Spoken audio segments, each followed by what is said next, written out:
Hey guys, welcome to my channel. To those who are new here, this is a faith and lifestyle based channel and I'd like to thank you for tuning in. To my day ones, my day ones from a week ago, thank you so much for the support, the love, the views, the engagement in the comment section below and on other social media platforms. I really appreciate it. I'm looking forward to growing my channel through your continued support, your views, and your subscriptions. Speaking of, a few of you guys reached out to me saying you didn't know you could or how to subscribe. I realized a lot of people thought they subscribed through having watched the video. So there's literally a subscribe button at the bottom right of the video. You click that. Every time you come on YouTube, you have easier access to my videos as opposed to searching for it or relying on the link that I would have sent out through other platforms, and you get to see my content. As the channel continues to gain traction, I'll hopefully be able to reach a wider audience and share my views on the content, and hopefully those other people can also gain something from it. So please guys, I'm begging you, please subscribe to the channel and like the videos and share them as well. I know it feels like a hectic commitment. Don't worry. You're not signing a marriage certificate. It's literally a subscription button and it goes a long way in supporting my channel. So thank you in advance for doing that. So for today's video, I want to talk about being intentional. I want to use this platform to help people strive for their goals and hopefully share some encouragement as they journey them. The focal point will be found in two Bible verses which will set the context for today's message. The first verse is Daniel 1 verse 8, which reads as follows. Daniel, however, made up his mind not to render himself unclean with the royal menu or with the wine that the king usually drank. So he begged permission from the chief of the eunuchs not to make himself unclean. That's Daniel 1 verse 8. Those who are not familiar with the story, there's a bit of context provided when the chapter starts. During the third year of the reign of Jehoiakim, who was the king of Judah, Nebuchadnezzar, who was the Babylonian king, basically sieged Jerusalem and the Israelites became captives as a result. Of the captives, the king then requested his chief of eunuchs to basically select 10 young men who were to be groomed and trained for service in the palace. Daniel was one of the 10, and preparation for the service would have required him to go on a specified diet that was set out. Going on this diet, however, would have meant Daniel compromising his beliefs and his religion. So we see Daniel refusing to defile himself as outlined in the verse and subsequently requesting to be placed on a different diet. The chief of eunuchs was probably thinking, what's your problem?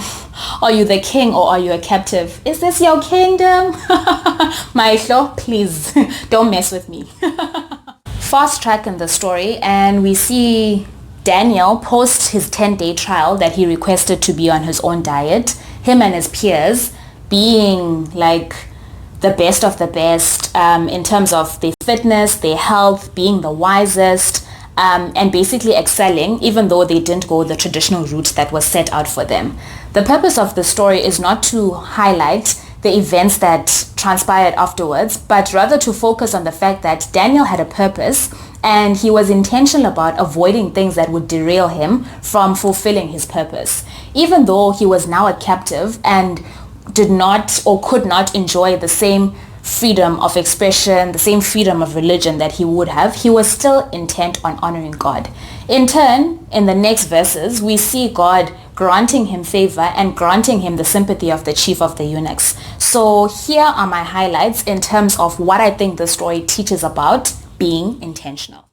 So being intentional acts as a safeguard and it can help you to focus. It can help you to prioritize. It can provide clarity for you when you have to make decisions if you're in a tricky situation, like what we saw in the story of Daniel. It can help to fuel you and serve as motivation as you reflect on the accomplishments you've had along in your journey.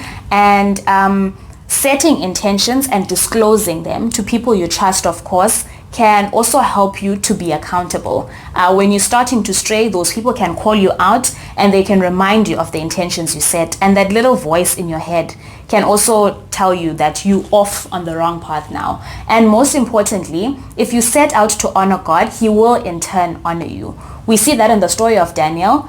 Firstly, after he's requested to go on the special diet and like requested almost like a trial period, at the end of the trial period, him and the other Hebrew boys who also requested an exception come out as the wisest, they come out as the fittest, they come out as the healthiest. So it's a form of honoring God in the sense that they've chosen not to defile themselves, even though they're being trained for service in a foreign kingdom. It's not something that meant that they had to compromise their values or turn away from the teachings or what they held dearly. So we see that happening.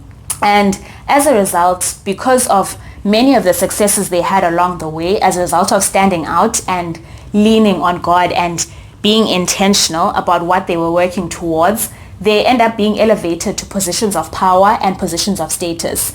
And Daniel is considered to be someone whose word can be trusted and that the king could rely on for advice. So we see the benefits of having started out from an intention and then working up to say, I want to keep true to that intention, and the goal, regardless of the situation that he was in, was still to honor God, which was his ultimate intent. So for the second passage, I want us to reflect on Proverbs 6, verse 6 to 8, which reads as follows. Go to the ant, you sluggard, consider her ways and be wise, who having no chief, official, or ruler, provides her bread in the summer, gathers her food in the harvest. Ooh, I always feel so attacked after reading this passage. Like, whoa, if an ant can do that, like, what is stopping me from accomplishing the things that I need to be accomplishing? But basically, the passage is saying we need to look to the ant who puts in the work to prepare for what she knows is coming. Many of us, myself included, often start off by setting goals, being vocal about our intentions, setting resolutions, maybe publicizing them on social media, and that's where it ends. We don't put in the work, nothing materializes, and these just end up being unfulfilled dreams or mere wishes. Beyond just saying, this is what I want to accomplish or this is what I'm working towards, you actually have to work. You actually have to make plans to say, how am I going to go about accomplishing the ultimate thing? And many dreams have been killed by being lazy, not being accountable, not having clear timelines for milestones, not having timelines at all. So it's this thing that you vocalized and there's nothing that you're doing to work towards it because you feel like you've got an infinite amount of time because you haven't set those clear timelines, and just not being ready to put in the work and expecting others to do the groundwork on our behalf. If an ant can do so much in preparation for winter or tough times, there's honestly nothing stopping us from, at the very least, setting the intention and making plans, jotting down plans to go about accomplishing what we've set out. As the saying goes, failing to plan is planning to fail. So yeah, guys, I hope you enjoyed the video. If you did, please like, share, and subscribe, and comment down below sharing what some of your goals or intentions are and what you're committing to work towards, and let's hold each other accountable. Thank you. Bye. So the point, which will help us. So for today's message, I want to talk about being intentional. Starts. During the 3rd year of the reign of Jehoiakim. Why do I always mess up?